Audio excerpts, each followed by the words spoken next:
তখন কিভাবে দেখেছেন আর এখন কি অবস্থা?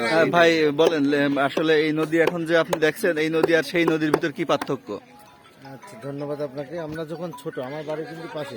আচ্ছা, আমি এই যে ঘাটটা দেখছেন, এই ঘাটে কিন্তু একসময় গোসলের খুব রমরমা একটা অবস্থান ছিল। আমাদের অত্র এলাকার প্রতিটা মানুষ, আমি কয়েকজনকে বলবো না, প্রতিটা মানুষই কিন্তু আমরা এই ঘাটে গোসল করতাম। আচ্ছা, এবং এই সময়, এই শীতের এই সময়টাই যে এখানে যে শ্যাওলা, এই শ্যাওলার ভিতরে প্রচুর মাছ মারতাম, বিশেষ করে গরগেতে মাছ, তারপর আপনার যে পাকাল মাছ বলে এই ধরনের মাছ পাওয়া যেত এই শ্যাওলার ভিতরে।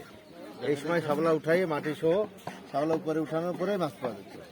এবং এই নদীগুলো তখন বৃষ্টির সময় তো পুরা এবারে কোনা পর্যন্ত পানিতে ভর্তি, একদম কোনা পর্যন্ত, এবং নদীটা অনেক বড় দেখা যাচ্ছে। এরকম পানি হয় না কতদিন, মানে সেরকম পানি? তো তাও প্রায় 10-15 বছর ধরে মনে হয় একটা না চলছে, যারা মানে এই নদীর আর পানি বাড়াই দেখিনি। এবং ধীরে ধীরে শুকনার সময়ে এই যে বাড়িগুলো দেখছেন নদীর কোনায়, এরা কিন্তু দেখা যাচ্ছে নদীর পাশে 3 শতক বা 2 শতক জমি, 3-4 শতক জমি কেনার পরে এই যে প্রতিটা বাড়ির এরিয়া এখন প্রায় 7-8 শতক। প্রতিটা বাড়ির এরিয়া ডবল, যা কিনছিল তার ডবলের নিচে না, এই নদীর জমি নিয়ে ডবল করেছে। এবং এইভাবেই নদীটাকে ধ্বংস, নদী আস্তে আস্তে মানে সংকুচিত হয়ে গেছে, এবং নদী একদম শেষ হয়ে গেছে। ধন্যবাদ। আমরা আবার সেই নদী ফিরে পেতে চাই। আপনাকে অসংখ্য ধন্যবাদ। আচ্ছা, আপনাকে ধন্যবাদ।